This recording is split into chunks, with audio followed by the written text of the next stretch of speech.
우리가 읽은 본문에는 세 가지 이야기가 나옵니다.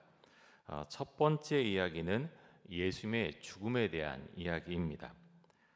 마지막 순간에 예수님은 완전한 인간으로 이 땅에 오셨음을 다시 한번 보여주시는데요. 예수님께서 이렇게 말씀하시죠. 목마르다.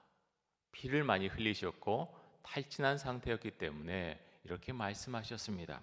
목마르다 하시니까 누군가가 신포도주를 해면에 적셔서 예수님의 입에 대주었다고 했습니다. 이 해면은 스펀지 같은 역할을 하는 거죠. 신포도주는 갈증을 해소해 주는 기능이 있었다고 합니다. 그런데 여러분, 오늘 본문에 나온 이 신포도주, 값비싼 포도주였을까요? 그렇지 않았겠지요.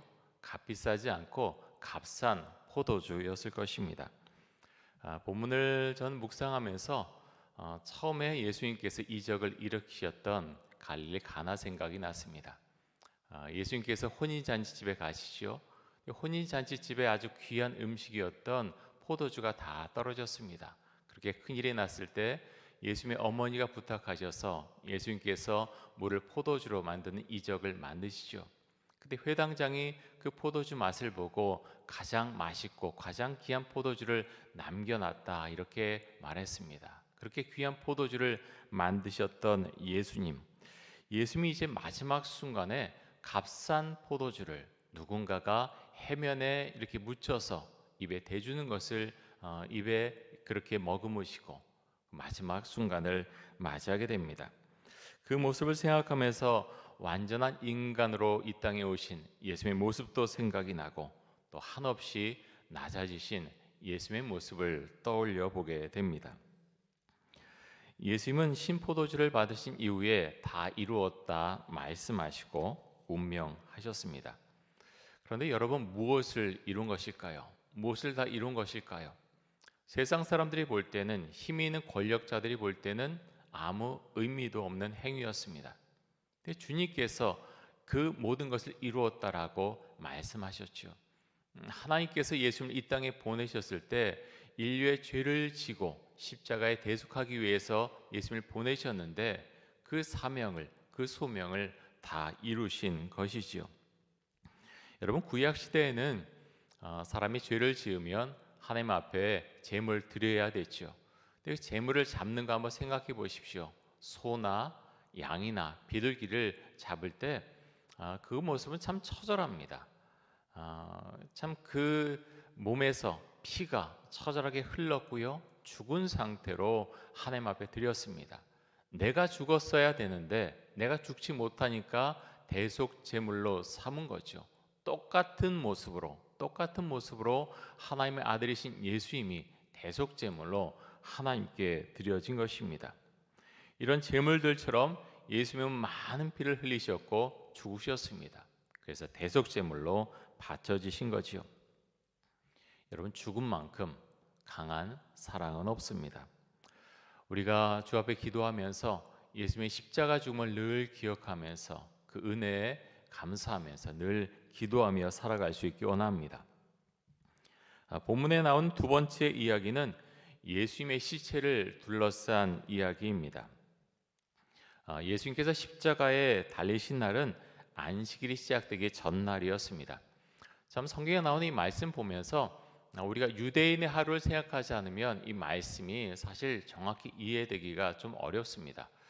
여러분, 유대인의 하루가 언제 시작됩니까? 여러분 알고 계시죠? 해질 무렵부터 유대인의 하루가 시작됩니다. 그래서 유대인의 하루는 1년 내내 똑같은 시간이 아니라 좀 달라지겠죠. 해질 무렵에 시작해서 그 다음 해질 무렵까지, 그 다음날 해질 무렵까지 하루가 되죠. 예수님께서는 금요일 오전 9시쯤에 십자가에 달리셨는데 오후 3시쯤에 운명을 하셨습니다. 이제 몇 시간 뒤면은 안식일이 시작이 됩니다. 새로운 하루가 시작이 된다는 것이죠. 근데 이때는 안식일뿐만 아니라 유월절이라고 하는 명절도 같이 시작되는 그런 때였습니다. 그래서 이제 유대인들이 유월절에 안식일에 시체가 십자가에 매달려 있는 것은 옳지 않다라고 그들이 생각해서 조치를 취하게 됩니다. 자, 신명기에 보면 이런 말씀이 있는데요. 신명기 21장 22절과 23절 말씀을 보겠습니다. 이렇게 말씀하고 있습니다. 사람이 만일 죽을 죄를 범함으로 내가 그를 죽여 나무 위에 달거든 그 시체를 나무 위에 밤새도록 두지 말고 그날에 장사하여 내 하나님 여호와께서 내게 기업으로 주시는 땅을 더럽히지 말라. 나무에 달린 자는 하나님께 저주를 받았음이니라. 자, 유대인들은 나무에 달린 자는 저주를 받은 자라고 그렇게 생각하고 믿었습니다. 그리고 그 시체를 나무 위에 계속해서 달아나서는 안 된다라고 여겼죠. 유대인들은 이 말씀을 지키려고 했습니다. 그래서 십자가에 달린 시체들을 그냥 두지 않으려고 했죠. 이제 몇 시간 뒤면 안식일, 유월절이 시작되는데 시체를 십자가에 두는 것은 옳은 일이 아니다라고 생각을 했죠. 그래서 빌라도에게 요청을 합니다. 십자가 위에 달려있는 저 시체들의 다리를 꺾어서 빨리 죽게 만들어서 그렇게 운명하게 해달라라고 시체를 치워달라라고 또 요청을 하죠. 여러분, 십자가에 달린 상태에서 거의 죽어가는 상태에서 다리를 꺾게 되면 호흡에 큰 문제가 바로 생기게 된다고 합니다. 그래서 빨리 죽게 되는 것이죠. 대단히 잔인한 방법이지만 실제로 이런 방법을 로마는 사용했습니다. 유대인의 요청을 빌라도가 승인을 했고, 그래서 로마 군인들은 십자가 위에 달려있는 사람들의 발을 꺾습니다. 예수님의 양옆에 있는 사람들의 발을 꺾었지만 예수님께서는 이미 돌아가셨기 때문에 발을 꺾지 않죠. 예수님을 한 군인이 창으로 옆구리를 찔렀고, 그래서 그 옆구리에서 피와 물이 흘러나왔습니다. 여러분, 오늘 본문에 나오는 이 유대인들, 권력을 가진 유대인들은 겉을 굉장히 중요시하는 사람이죠. 물론 우리에게도 참 어떤 겉으로 드러난 것도 우리에게도 중요합니다. 그런데 중요한 것은 겉만 중요시해서는 안 된다는 거죠. 하나님, 우리의 속사람을, 우리의 속마음을 보신 하나님이신데 하나님께서 보실 때 이들은 온전치 못했다고 하는 것입니다. 하나님 앞에서 경건한 척하고 율법을 다 지키는 척했지만 가장 중요한 것을 이들은 놓치고 있었죠. 하나님의 아들을 죽이고 양심의 가책도 없었고 문자적으로만 하나님을 믿으려고 하는 그 모습들이 나타나게 되었습니다. 사랑하는 성도 여러분, 우리는 알고 있지요. 우리는 정말 많이 이야기합니다. 하나님, 우리의 속사람을 보시는 분이시다. 우리의 마음의 중심을 보시는 분이시다. 우리가 머리로는 참 잘 알고 있지만 이것을 종종 잊어버리곤 합니다. 우리가 이 고난주간 맞이하면서 다시 한번 주 앞에 고백할 수 있기 원합니다. 우리는 어떤 신앙을 갖고 있습니까? 정말 주님을 믿고 나를 위해서 십자가에 달려 죽으신 그 예수님을 정말 우리의 신앙으로 고백하고 있습니까? 주님께 주신 말씀을 가지고 정말 믿는 자답게 우리는 살아가고 있습니까? 하나님께서 나의 마음의 중심을 보신다고 우리가 믿음으로 고백한다면 우리는 결코 함부로 살아갈 수 없을 것입니다. 본문에 나오는 세 번째 이야기는 아리마대 사람 요셉과 니고데모에 대한 이야기입니다. 산헤드린 공회원 출신들이었죠. 이 두 사람 모두 산헤드린 공회 출신이었고요. 아리마대 출신의 요셉과 랍비 니고데모, 이 두 사람이 오늘 말씀 가운데 등장합니다. 예수님을 믿는 사람들이었지만 겉으로 드러내지 못했지요.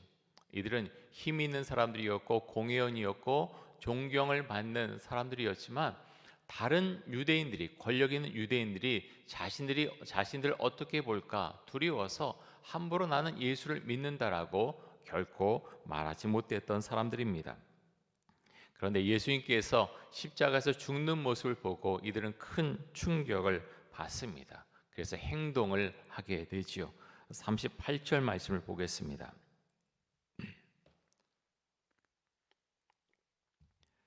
아리마대 사람 요셉은 예수의 제자이나 유대인이 두려워 그것을 숨기더니 2일 후에 빌라도에게 예수의 시체를 가져가기를 구하매 빌라도가 허락하는지라 이에 가서 예수의 시체를 가져가니라. 여러분, 예수님의 시체를 누구도 함부로 가져갈 수 없었습니다. 예수님의 가족도 예수님의 제자들도, 그렇다고 로마 군인들이 가져가서 잘 처리해 주는 것도 아니었죠. 이런 가운데에서 아리마대 사람 출신의 요셉이 시체를 요구한 것, 대단한 일이었고, 또 이런 가운데에서 이것을 이루어 가신 하나님의 역사가 이루어짐을 우리는 보게 됩니다. 이는 아리마대 출신의 요셉은 정말 부자였고 예수를 믿는 사람이었지만 그것을 드러내지 못하다가 결정적인 순간에 자신이 예수 믿는 사람임을 드러내게 되죠. 여러분, 유대인들이 이 모습을 다 지켜보고 있습니다. 십자가 달려 죽은 예수가 어떻게 되는가 다 지켜보고 있는 가운데서 예수님의 시체를 요구했을 때 많은 사람들이 이 아리마대 출신의 요셉을 바라봤을 것입니다. 그런 가운데 이 일을 행했다고 하는 것은 엄청난 일입니다. 예수님의 장례를 위해서 또 한 사람이 나서게 되는데요. 그 사람의 이름은 니고데모입니다. 39절과 40절입니다. 일찍이 예수께 밤에 찾아왔던 니고데모도 모략과 침향 섞은 것을 100리트라쯤 가지고 온지라. 이에 예수의 시체를 가져다가 유대인의 장례법대로 그 향품과 함께 세마포로 쌌더라. 자, 니고데모는 예수님을 밤에 몰래 찾아왔던 사람이죠. 영생이 무엇인가 이야기하면서 예수님과 대화를 나눴던 사람입니다.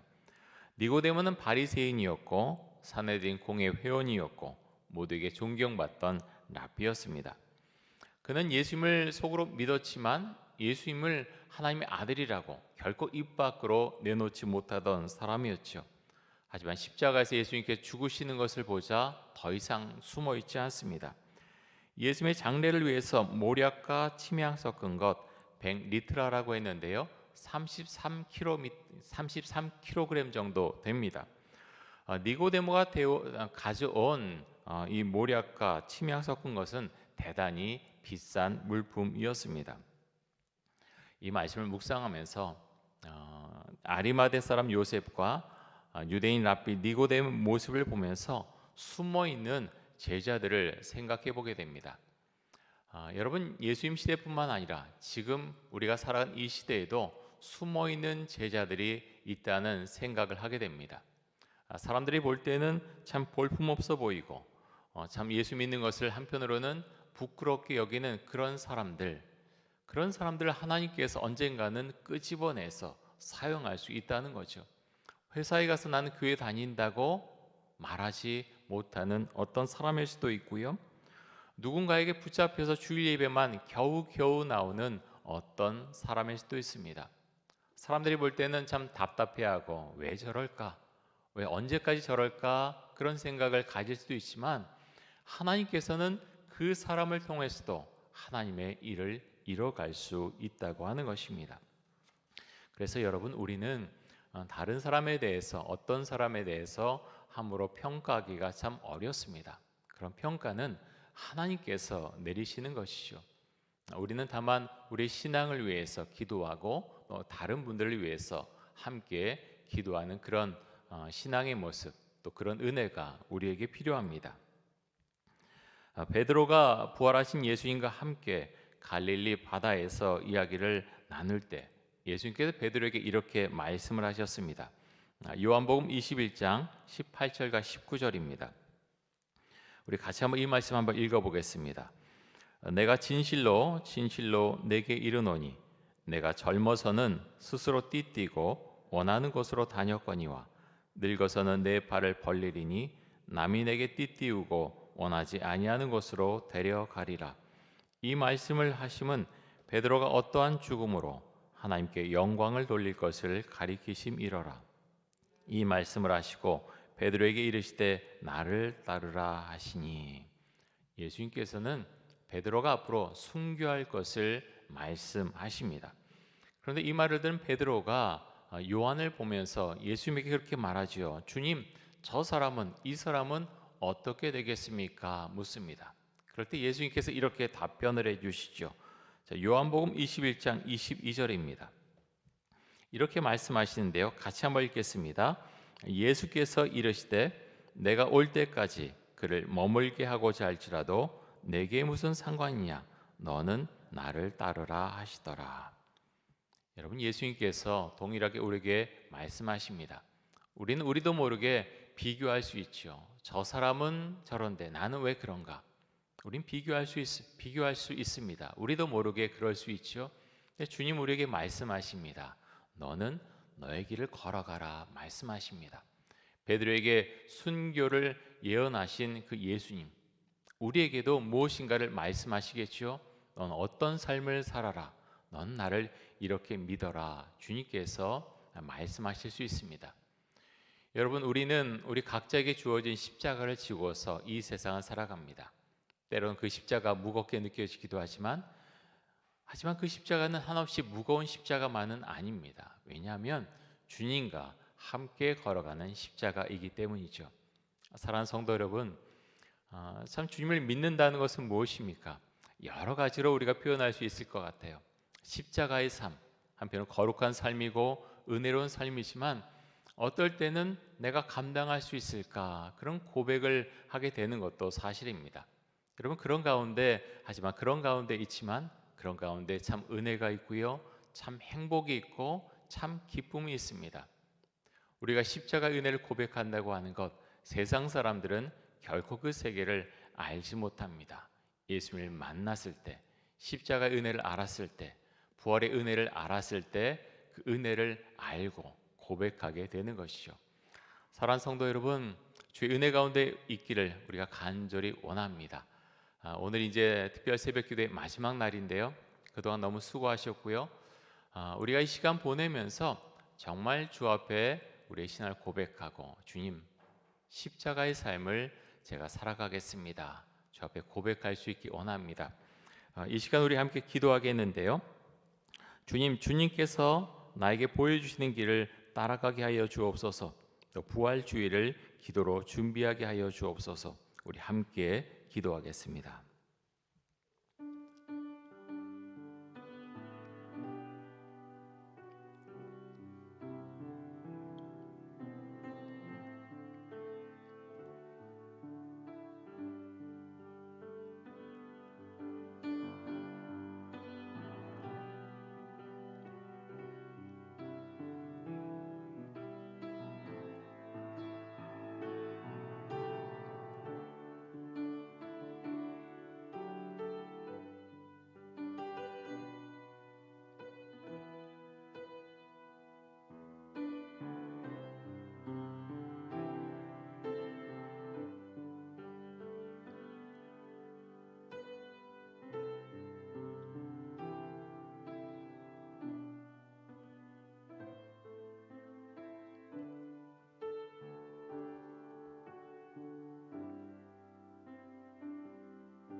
사랑의 주님, 감사합니다. 고난 주간을 맞이해서 우리 성도님들 이렇게 이 자리에 나와서 또는 가정에서 기도에 참여해서 주 앞에 기도하고 또 말씀을 들었습니다. 주의 성령님께서 우리의 심령 가운데 늘 임재해 주시고 우리의 삶을 이끌어 주시고 우리의 마음을 강하게 만들어 주시고 주를 믿는 신앙을 온전하게 고백하며 살아갈 수 있는 은혜 주시기를 간절히 원합니다.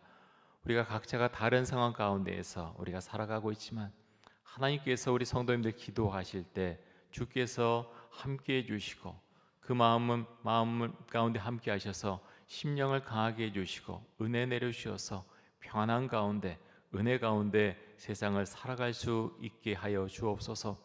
특별히 마음이 힘들고 어려운 분들 주께 찾아가 주셔서 그 마음을 강하게 해주시고 삶의 문제를 주 앞에 의탁했을 때 주께서 함께 하셔서 그분과 함께 해주시고 모든 문제들이 하나님의 은혜 가운데 풀려가는 그 은혜를 맛볼 수 있도록 하여 주옵소서.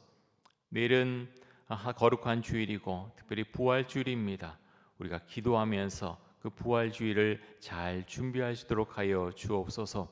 이 모든 말씀 우리 주 예수 그리스도의 이름으로 기도드리오며 지금은 우리 주 예수 그리스도의 은혜와 하나님 아버지의 넓고 크신 사랑과 성령의 교통하심이 십자가 은혜를 고백하며 또 부활의 승리 가운데서 늘 감사하며 기뻐하며 은혜 가운데 살고자 하는 오늘 기도에 참여한 모든 성도들과 또 그 가정 위에 또 우리 전원교회 위에 영원토록 함께 하시기를 간절히 축원하옵나이다. 아멘.